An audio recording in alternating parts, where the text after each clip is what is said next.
Why Raeliana ended up at the Duke's Mansion, a very popular manhwa adaptation जिसके बारे में ज़्यादा audience को पता नहीं होगा।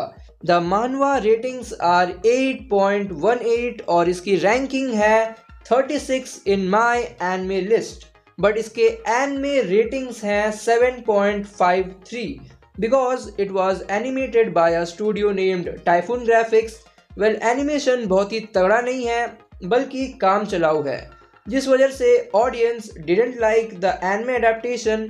और अगर हम इसके एनमे की बात करें देन एपिसोड 5 के बाद आपका इंटरेस्ट कम होने लगेगा, और ये मैं कह रहा हूँ from general audience perspective, because आगे के जो एपिसोड्स हैं उनमें कोई भी मोटिव नहीं होता और आपको लगेगा क्या ये एपिसोड्स फिलर हैं। बिल्कुल नहीं, बिकॉज जो कैरेक्टर्स सेकेंड हाफ में इंट्रोड्यूस होते हैं उनका बड़ा रोल रहेगा आगे के सीजन्स में। वेल, मैंने मानवा पढ़ रखी है और सीज़न 2 सीज़न 1 से तो बेहतर ही होगा, बट मेन विलन को ज़्यादा नहीं दिखाया जाएगा इन सीज़न 2, और सीज़न 3 जो आएगा वो तो स्टार्टिंग से ही फुल इंटेंस रहेगा। सीज़न 1 चैप्टर 51 तक कवर करती है और टोटल में 158 चैप्टर्स हैं, तो वो आप पढ़ के इसकी मानवा को ख़त्म कर सकते हैं। वेल, क्या ये वर्थ इट था? इसका जवाब एक सवाल में है, दैट इज़ क्या आपको रोमांटिक एनिमेज और मानवाज अच्छे लगते हैं? मुझसे पूछोगे तो उतना नहीं, इसलिए मैं कम ही रोमांटिक एनिमेज का रिव्यू करता हूँ। वरना मान लो मैंने रिव्यू कर भी दिया, फिर ऑडियंस मुझे कमेंट सेक्शन में बोलेगी भाई एनिमे तो काफ़ी अच्छी है, काफ़ी प्यारी है, बट तेरा रिव्यू बड़ा ही बकवास है। तो अब उस सिचुएशन में मैं कैसे उन्हें समझाऊं कि मुझे अनरियलिस्टिक सिचुएशंस और हैवी ड्रामा से कितनी प्रॉब्लम होती है व्हेन वॉचिंग रोमांटिक एनिमेज। लड़कियों का तो समझ में भी आता है रोमांटिक एनिमेज देखने का नज़रिया, बट लड़कों का भाई कि तुम भी उन अनरियलिस्टिक सिचुएशंस में अपना दिल दे बैठते हो फीमेल प्रोटैगनिस्ट को। लाइक लड़कियों के तो अलग ही ख्वाब होते हैं कि एक बैड बॉय को एक गुड बॉय बना दूंगी, जो कि रियल लाइफ में तो होता नहीं, 10 में से या फिर 100 में से शायद एक ही बार होता होगा, बट उन्हें अलग ही मज़ा आता है ट्राई करने में। फिर भी लड़का नहीं सुधरता, किसी और के साथ चक्कर चल रहा होता है और फिर रोना धोना।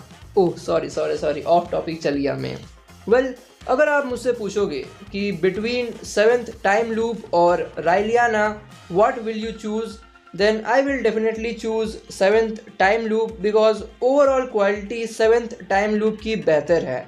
राइलियाना रियलिस्टिक वे में कैरेक्टर्स को पोर्ट्रे करता है, जिस वजह से most of the time female characters को बचाना पड़ता है, जबकि 7th टाइम लूप में फीमेल कैरेक्टर स्ट्रांग होती है और मैक्सिमम चीज़ें वो खुद ही सुलझा लेती है। बात करें म्यूज़िक की, वो काफ़ी बढ़िया है और ख़ास करके एंडिंग सॉन्ग इसका। एंड एज एन इसेकाई भी ये आपको बेटर परफॉर्म करती हुई नज़र आएगी देन अदर शोज, बट ये काफ़ी स्लो है। I will not be surprised अगर आप इसे एपिसोड 5 के बाद ही ड्रॉप कर दे। तो चलिए आगे बढ़ते हैं अब प्लॉट की तरफ। कहानी है पार्क युनहा की, जिसे एक गैप ईयर लेना पड़ता है between high school and university, और वो एक रूफ टॉप पे इंतज़ार कर रही होती है किसी टॉप कॉलेज के नेक्स्ट राउंड के लिए। तभी एक मिस्टीरियस फिगर उसके पीछे आ जाता है और उसी टाइम उसे मैसेज भी मिलता है that she passed the imperial university entrance exam.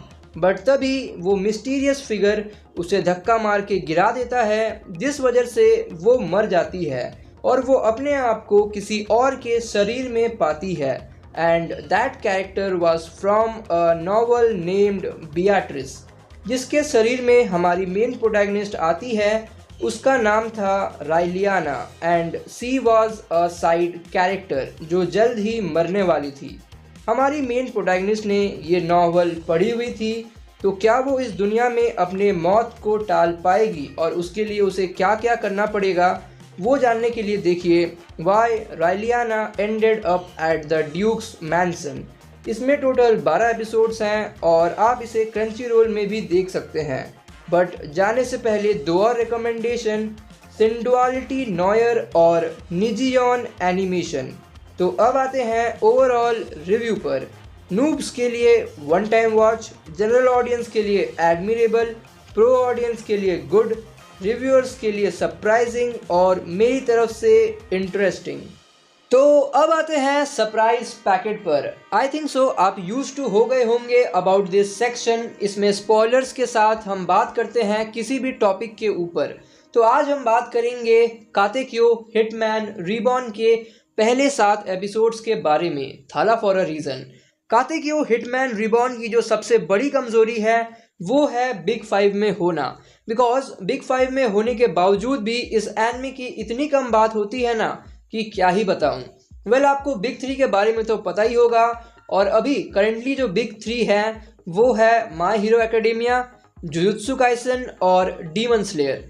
Jujutsu Kaisen ने ब्लैक क्लोवर की जगह ले ली है, तो जब तक कि कुछ नया नहीं आ जाता ब्लैक क्लोवर से रिलेटेड तब तक के जेजे के बिग 3 में डोमिनेट करेगा, बिकॉज फैन बेस जो बढ़ गई है। Well I was thinking current generation के बिग 5 क्या होंगे। Can it be Bungo Stray Dogs and Black Clover, the other 2 animes? Comments में ज़रूर बताना। वेल कातेक्यो हिटमैन रिबॉर्न की स्टार्टिंग काफ़ी कमज़ोर है compare to other members of big 5। You will be like, क्या मैं सच में बिग 5 का ही कोई एनिमे देख रहा हूँ? The initial episodes were full on comedy.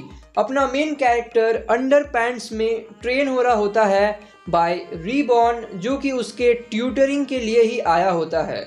But जब ये एनिमे अपना ड्रिप दिखाना चालू करेगी तब आपको पता चलेगा why it was in big 5। Episode 16-17 के बाद ही ये थोड़ा सा इंटेंस होता है और एपिसोड 30 के बाद जाके इट गेट्स सीरियस। इसलिए मैं कह रहा था स्टार्टिंग काफ़ी कमज़ोर है compare to other big 5 members. मेरे हिसाब से सबसे अच्छी स्टार्ट बिग 5 में फेरी टेल की है। 3rd एपिसोड से ही पकड़ लेती है और पेसिंग तो काफ़ी मस्त है। उसके बाद नारुतो आता है जो land of the waves arc में आपको इमोशनल कर देती है and you get attach to the show. उसके बाद ब्लीच आता है, एपिसोड 8 या फिर 9 था मुझे याद नहीं, जहाँ पे उसकी मम्मी की बैक स्टोरी दिखाई जाती है और वहाँ से वो अपना पेसिंग पकड़ लेती है। और फिर आता है One Piece. I think so episode 11 या फिर 12 था, जहाँ पे उसाप बोल रहा होता है कि पायरेट्स आ गए, पायरेट्स आ गए, मैं सच बोल रहा हूँ, वो अटैक करने वाले हैं। बट घंटा कोई भरोसा नहीं करता है उसके ऊपर और सब उल्टा उसे ही मारना चालू कर देते हैं। फिर वो अपनी लड़की के पास जाता है, वो भी भरोसा नहीं करती है। तो उस टाइम थोड़ा सा बुरा फील हुआ था उसाप के लिए और कनेक्टिविटी बढ़ जाती है वन पीस के साथ। बात करें रिबॉर्न की तो इसकी कहानी है सुनायोशी सावादा की, जिसका एवरेज टेस्ट स्कोर है 17.5 और वो हर चीज़ में कमज़ोर होता है। तो उसको ट्रेन करने के लिए to become the 10th generation boss Reborn को भेजा जाता है, जो कि एक बहुत ही क्यूट सा प्यारा कैरेक्टर होता है। और इनिशियल एपिसोड्स में वो डाइंग विल बुलेट का यूज़ करके कई बार सुना की मदद करते हुए आपको नज़र आएगा। पहले एपिसोड में डाइंग विल बुलेट का यूज़ किया जाता है so that Tsuna propose his crush and wins the fight against Kensuke Mochida. भाई टकला कर देता है मोचिदा को मार मार के। सेकेंड एपिसोड में वॉलीबॉल टूर्नामेंट हो रहा होता है एंड उसमें भी डाइंग विल बुलेट का यूज़ किया जाता है टू हेल्प सुना। बट एक्चुअल मैचअप होता है जब गोकुतेरा टेस्ट करता है सुना को यूजिंग बॉम्ब्स, और जब गोकुतेरा उससे हार जाता है तो वो और यामामोतो सुना के टीम को ज्वाइन कर लेते हैं। एपिसोड 3 में लैम्बो और बियांसी का डेब्यू होता है और ये दोनों भी सुना के टीम में आ जाते हैं। वेल बियांसी इसलिए आती है बिकॉज उसे रिबॉर्न बहुत पसंद था। एपिसोड 4 में एक और ऐसी कैरेक्टर आती है जिसका नाम था हारू म्यूरा और उसे भी रिबॉर्न बहुत पसंद था। बट एपिसोड एंड होते होते वो सुना की भी फ़ैन बन जाती है। एपिसोड 5 में हिबारी क्योया वर्सेस गोकुदेरा एंड यामामोतो हमें देखने को मिलता है और इसमें रिबॉर्न की पहली फाइट रिबॉर्न वर्सेस हिबारी क्योया भी हमें देखने को मिलता है। एपिसोड 6 में एक और प्यारा कैरेक्टर इंट्रोड्यूस होता है नेम्ड आईपिन और ये भी कॉमेडी एपिसोड के तौर पर ही निकल जाता है। एपिसोड 7 में सुना क्योको के भाई सासागावा के साथ बॉक्सिंग मैच कर रहा होता है, बट तभी कराटे क्लब्स के कुछ मेंबर्स आ जाते हैं फाइट करने के लिए to decide whether Kyoko will be their manager और not. And this was the first time जब सुना बिना किसी डाइंग विल बुलेट के किसी को हरा देता है।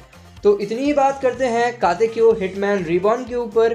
उम्मीद है कि आपको पसंद आई हो और इसी के साथ एंड करते हैं सरप्राइज पैकेट को और आपसे जल्दी मुलाकात होगी एक नए वीडियो के साथ। Till then take care and good bye.